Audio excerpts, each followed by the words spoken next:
Très heureux de vous savoir nombreux, madame, messieurs. Il est l'heure de vous informer. Voici rapidement les titres de cette édition d'information. Félix Tshisekedi s'exprime ce mercredi à 21h de Kinshasa à la tribune des Nations Unies. Son allocution est très attendue au moment où la République démocratique du Congo continue à faire face à l'agression rwandaise dans sa partie est. Les détails à suivre dans cette édition d'information. L'Union pour la démocratie et les progrès sociaux se souvient de ces combattants disparus le 19-20 septembre 2016. Une messe a été dite en leur mémoire ce mercredi à la paroisse Saint-Raphaël de Limité. L'UDPS et l'Église catholique n'ont aucun problème, a déclaré Augustin Kabouya, secrétaire général de l'UDPS. Les journalistes n'abdiquent pas face à l'arrestation de Stanis Boujakera d'actualité.cd et correspondant de Jeune Afrique en République démocratique du Congo. Les professionnels de médias ont manifesté devant le ministère de la Justice ce mercredi. C'est tout pour les titres. Les détails, c'est tout de suite.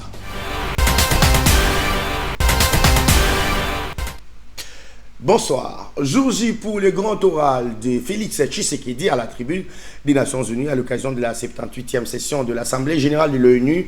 L'allocution du chef de l'État est prévue à 15h de New York, soit 21h de Kinshasa. Hier, devant la presse aux États-Unis d'Amérique, le président de la République a quelque peu révélé certaines lignes de son allocution. Félix Tshisekedi a évoqué les sanctions des États-Unis contre le Rwanda, mais également la situation judiciaire et des droits humains en République démocratique du Congo, avec notamment l'arrestation du journaliste Stanis Boujakera et des opposants dont Salomon Kalondaïdi, proche de Moïse Katumbi. Et les États-Unis d'Amérique qui viennent de... À 24 heures de son allocution à la 78e session de l'Assemblée générale des Nations Unies, Félix Tshisekedi a, face à la presse à New York, salué la décision des États-Unis d'Amérique qui ont mis fin à leur coopération militaire avec le Rwanda. Le Rwanda a fait du génocide malheureux qu'il a connu une occasion pour essayer de conquérir toute la région avec des ambitions hégémoniques de la part de son leader qui a écrasé tout sur son passage dans l'unique but de piller les ressources des pays comme la République démocratique du Congo. Aujourd'hui, nous disons, ça suffit. S'agissant des dossiers judiciaires à charge du journaliste Stanislas Boujakera et de Salomon Idi Kalonda, proche de Moïse Katumbi, le président de la République s'est ainsi expliqué. Dans les deux cas que vous citez, ce sont des enquêtes qui sont en cours. Ce serait hyper maladroit de ma part d'oser faire un commentaire là-dessus. Tout ce que je fais et ce à quoi je veille, c'est que les droits de cet individu soient garantis et respectés. Il n'y a jamais eu d'arrangement frauduleux entre moi et mon prédécesseur Joseph Kabila, a par ailleurs souligné l'actuel président de la République démocratique du Congo à la question sur un deal politique qui aurait favorisé son élection. Pensez, croire ou... Et pendant ce temps, le Premier ministre et les membres du gouvernement séjournent à Addis Abeba, en Côte d'Ivoire, où ils prennent part à la 9e édition du Forum Makutano, le bal d'affaires loin des terres congolaises, également marqué par la participation de plusieurs hommes d'affaires de tous les horizons, comme le veut la tradition de Makutano. Le Premier ministre Jean-Michel Samaloukonde a présenté les opportunités d'investissement qu'offre la République démocratique du Congo, son pays. Suivez. Loin des terres congolaises, mais passant la République démocratique du Congo, à l'ouverture de la 9e édition du Forum Makutano à Abidjan, une présence bien marquée du Premier ministre Jean-Michel Samaloukonde et de membres de son gouvernement, à côté de son homologue ivoirien Patrick Hachi et de son exécutif. Makutano 9 en Côte d'Ivoire, une première édition en dehors du pays, c'est l'accomplissement de la vision pour les continents, celle de rassembler des talents africains, a expliqué dans son discours Nicole Zulu, fondateur fondatrice de ces réseaux d'affaires. Elle a appelé les participants, des centaines d'hommes d'affaires, à prendre le courage de ne pas investir ailleurs qu'en Afrique. Un discours plutôt bien appuyé par le chef du gouvernement congolais qui a relevé les opportunités d'affaires qu'offre la République démocratique du Congo, pays qui a pris bien des mesures jusqu'à améliorer le climat des affaires. Ceci montre toute l'importance que le chef de l'État, Félix Antoine Tshisekedi Tshilombo, accorde à la promotion du secteur privé et à l'attraction des investissements nationaux et étrangers en République démocratique du Congo. Nous savons que nos pays, la République de Côte d'Ivoire et la République démocratique du Congo, ainsi que l'ensemble des pays africains, doivent entreprendre une marche accélérée vers le développement durable pour intégrer et transformer le paysage économique du continent. Le bal d'affaires s'avère l'occasion de renforcer la coopération entre la Côte d'Ivoire et la RDC, a reconnu le Premier ministre ivoirien Patrick Kachi. La 9e édition Makutano vise à stimuler les échanges commerciaux intra-africains dont le potentiel inexploité est estimé à 22 milliards de dollars américains. Des interventions de plusieurs personnalités africaines sont prévues dans différents panels. Le forum va se clôturer ce jeudi 21 septembre. Nous parlions d'Abidjan, la capitale de la Côte d'Ivoire, et non Addis Abeba. La République démocratique du Congo et une vingtaine de pays africains sont conviés au sommet d'investissement au Royaume-Uni Afrique qui aura lieu en avril 2024. Ce mercredi, la ministre de Mines, un des secteurs clés de la République démocratique du Congo, a reçu l'invitation de cette rencontre des mains de l'envoyé spécial de la Grande-Bretagne à Kinshasa, Dar Alastial Michel.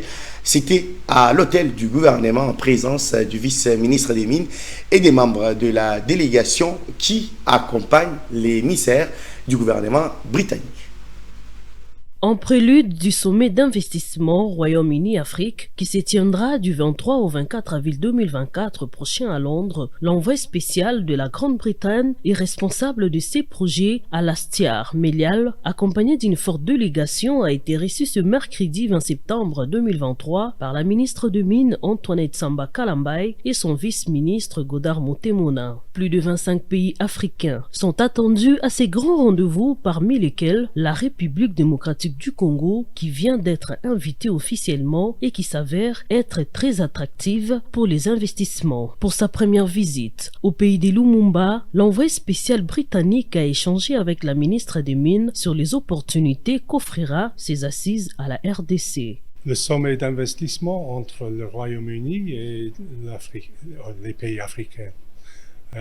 Aujourd'hui, j'ai eu l'honneur de rencontrer avec le ministre pour discuter les buts de notre sommet et de parler les objectifs comme par exemple les partenariats modernes basés sur les bénéfices mutuels et le respect. Et pour nous, c'est très important. Cette deuxième édition du sommet Royaume-Uni-Afrique vise aussi à promouvoir le commerce et l'investissement. C'est le sommet d'investissement entre le Royaume-Uni et les pays africains. Pour nous, c'est un pays important et nous voulons voir la participation du gouvernement, de DRC, mais aussi le secteur privé et les autres. En outre, ces sommets s'appuiera sur le résultat du sommet précédent Royaume-Uni-Afrique sur l'investissement de 2020 qui a annoncé plus de 6,5 milliards de livres sterling. Ces assises permettront également d'exploiter les potentiels de relations qui existent avec l'Afrique, mais aussi du développement de l'économie en la rendant ainsi plus forte, plus résistante et innovante. Hormis les membres du gouvernement, ces sommets connaîtra la participation des différents chefs d'État de pays africains et du chef d'entreprise britannique et africain. Après avoir présenté ses lettres de créance au président de la République, le nouvel ambassadeur accrédité en RDC reçu ce mercredi par le Premier ministre de l'Intérieur et Sécurité, Maître Peter Kazadi, une rencontre de courtoisie au cours de laquelle les deux personnalités ont également abordé les questions liées entre autres à la coopération autour du programme d'appui et à la réforme de la police, mais également des élections. Ensemble, nous avons évoqué les sujets d'intérêt commun, évidemment. En premier lieu, il y a la coopération autour du programme d'appui à la réforme de la police, qu'on appelle le PARP en sigle, qui est un programme important pour soutenir la réforme, la formation des polices, l'académie de police, etc. Vous savez que la police joue un rôle très important, évidemment, dans le rétablissement de l'ordre public. Et donc, nous avons estimé, dans le cadre de notre coopération avec la RDC, qu'il était important aussi de soutenir ces efforts qui sont entrepris pour renforcer le rôle de la police, recruter des nouveaux policiers et bien sûr les former. Au-delà de ça, ça ne vous surprendra pas de savoir qu'on a parlé aussi bien sûr des élections qui vont bientôt arriver, du processus électoral. Donc le vice-premier ministre, ministre de l'Intérieur m'a bien sûr expliqué un peu le contexte et aussi ce qui relève de ses propres prérogatives et nous avons, il m'a un peu expliqué où on en était et les mesures qui étaient prises aussi en matière de sécurité, mais aussi tout le processus électoral. Nous avons réfléchi ensemble et discuté ensemble comment assurer que ce processus se passe de la façon la plus transparente possible, la plus crédible et aussi la plus apaisée possible. Et donc c'est toutes les mesures qui sont prises par le gouvernement qui m'ont été expliquées par le vice-premier ministre aujourd'hui dans notre entretien. Direction Assemblée nationale où les députés nationaux ont adopté ce mercredi le projet de calendrier des travaux de la session ordinaire de septembre. Ce calendrier comprend des matières législatives et non législatives. Pour les matières non législatives, il y a notamment le rapport annuel d'activité de la CENI, le rapport annuel d'activité de la CNDH et l'examen du rapport synthèse des vacances parlementaire. Pour les matières législatives, la Chambre basse du Parlement examinera la proposition de loi portant création de l'ordre des ingénieurs et des géomètres. La plénière examinera également certaines nouvelles matières telles que le projet de loi des finances exercice 2024. Nous y reviendrons avec images et commentaires dans nos prochaines éditions d'information. Processus électoral. Le président de la Commission électorale nationale indépendante, Denis Kadima Kazadi, a invité les mandataires des partis et regroupements politiques à s'impliquer davantage dans les civismes électoral de leurs électeurs pour une large inclusivité du processus électoral en cours. C'était au cours du cadre des concertations organisées avec cette composante mercredi dans la salle des spectacles du Palais du Peuple. Nous sommes à Kinshasa. On écoute. Comme nous l'avons toujours dit, nous sommes en pleine préparation des scrutins. Je le dis souvent, je dis quand vous construisez une maison ou bien un édifice, tout le temps que vous allez construire au niveau du sous-sol, la fondation, les gens ne sauront pas qu'il y a un travail qui se fait. C'est seulement au moment où vous commencez à élever les murs qu'ils sauront qu'un grand travail est abattu. Nous avons entendu beaucoup de rumeurs, il y a beaucoup d'articles, beaucoup d'experts sur les chaînes de télévision et radio parler de l'impossibilité d'organiser les élections à temps. Nous sommes conscients que c'est un exercice complexe, un exercice de longue haleine, mais c'est tout ce que nous faisons au niveau de la CENI, c'est travailler durement pour justement que les élections se tiennent comme prévu. Donc, nous sommes en pleine opération logistique, commande, fabrication, transport, tout ça est en train de se faire, mais ça ne se voit pas encore. J'aimerais vraiment rassurer les candidats, aussi bien indépendants que les candidats des partis politiques et regroupements politiques, bien entendu, que le temps que nous prenons, c'est justement pour avoir des élections de qualité. Rendons-nous à présent dans la province de Haut-Ouélé. Les usagers de route nationale numéro 26 vivent le calvaire suite à l'effondrement du pont Bomokandi. Le gouvernement provincial a pris quelques mesures de recours, mais l'implication de l'exécutif central est vivement souhaitée. Reportage. C'est sur instruction du gouverneur du Haut-Uélé, Christophe Bassène-Nonga, que le responsable de l'office de route du bureau technique de contrôle de la régie provinciale de travaux publics et le ministre provincial des infrastructures font la descente du pont Bomokandi sur la RN26 ce samedi 19 septembre 2023. Sur ce pont centenaire, tout est à refaire. Nous avons trouvé 4 travées qui sont déclassées. Au niveau des branches qui ont cédé au même moment, il y a les contreventements qui sont défectués. Le pont est déclassé totalement, ça demande un nouveau pont. Depuis le drame de vendredi dernier, le pont Bomokandi est hors usage. De part et d'autre de la rivière éponyme, ce sont des centaines d'engins qui sont immobilisés. Pendant ce temps, c'est le recours aux pirogues.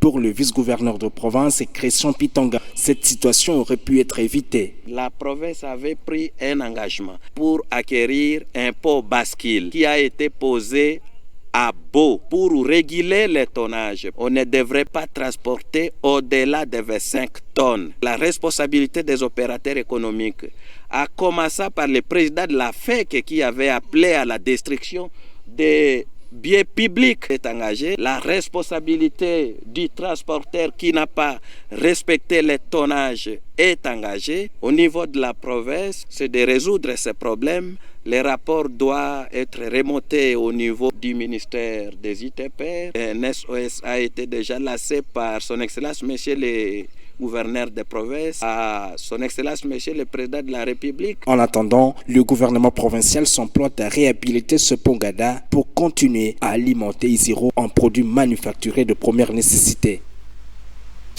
De retour à Kinshasa, je l'ai annoncé dans les titres, l'Union pour la démocratie et les progrès sociaux a rendu hommage ce mercredi aux victimes des manifestations de l'opposition du 19 au 20 septembre 2016.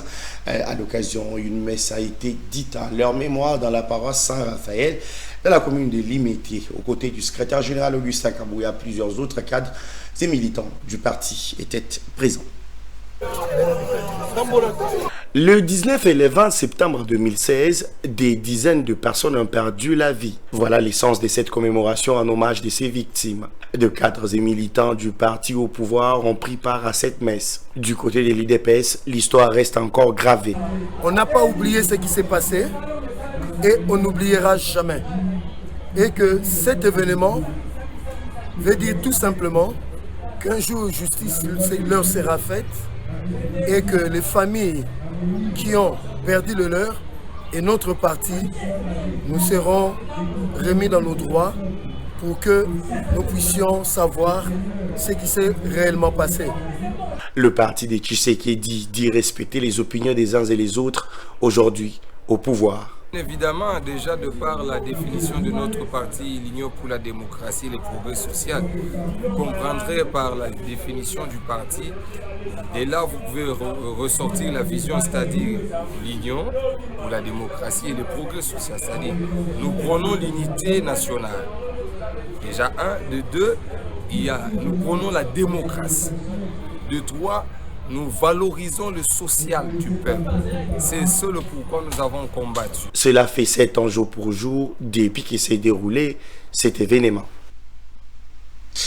Le secrétaire général de l'UDPS s'est exprimé bien avant la fin de cette messe. Augustin Kabouya a déclaré qu'il n'y a aucun problème entre l'UDPS et l'Église catholique. J'ai pris la parole après avoir écouté la parole de Dieu. C'est juste pour remercier les responsables de la paroisse Saint-Raphaël qui nous ont acceptés pour commémorer la 7e année après la disparition de certains d'entre nous. Encore une fois, merci. Après cette étape, nous allons tous nous diriger à notre siège. C'est là où nous allons clôturer la journée d'aujourd'hui. Encore une fois, merci à tout un chacun de nous. Merci aux autorités de l'Église catholique, en commençant par l'abbé Guiré et l'abbé Joseph qui nous ont acceptés dans leurs installations. Comme je l'ai toujours dit, il n'y a aucun problème entre la famille politique du chef de l'État IDPS et l'Église catholique. Chaque fois, on nous a toujours accueillis et nous aussi, à notre tour, nous avons toujours frappé à la porte de l'Église catholique. Merci beaucoup. Et comme annoncé, le journaliste en sit-in au palais de la justice pour réclamer la libération de Stanis Boujakera Tchamala, journaliste actualité.cd et correspondant des Jeunes Africains en RDC. Sit-in initié par le RAJEC, le Rassemblement des journalistes pour l'émergence du Congo. Les professionnels de médias dénoncent le musellement de la liberté de la presse. Les journalistes ont décidé de venir saisir le ministre de la Justice et Garde des Sceaux en ce qui concerne la martyrisation du journaliste Stanis Boujakera et tant d'autres confrères à l'intérieur du pays. Donc nous sommes venus exprimer notre désapprobation pour d'abord l'incarcération que nous estimons arbitraire, parce que nous ne reprochons rien du tout au journaliste Stanis Boujakera, et sur le plan professionnel et sur le plan légal. Nous constatons comme s'il y a déjà des journalistes qui ont été ciblés bien avant, et que le moment opportun, c'est donc cette période électorale. Il faut donc le coffrer, il faut le réduire au silence. Et c'est le cas de Boujakera. Vous avez même vu que ses outils de travail sont confisqués jusqu'à aujourd'hui. Il n'y a pas une semaine passée, on a tenté de vouloir supprimer son compte Twitter, qui est donc considéré aujourd'hui comme un média fiable. Donc nous estimons qu'il y a bien des manœuvres allant dans le sens de vouloir tout fermer, tout réduire au silence, toute voix dissonante. Oui, les commentaires du chef de l'État, c'est tout à fait naturel. Il a toujours réagi en ce sens. Mais aussi, notre commentaire à nous, c'est que nous ne voyons rien. Tout ce qu'on pourrait reprocher à Boujakera, voilà, il n'a commis aucune faute professionnelle et nous ne comprenons pas pourquoi on continue de les garder en prison. Et nous avons toujours milité pour que la place des journalistes ne soit pas en prison plutôt qu'à la rédaction. Mesdames, Messieurs, ça n'est fini pour cette session d'information. Merci à vous de l'avoir suivi. Et à la prochaine.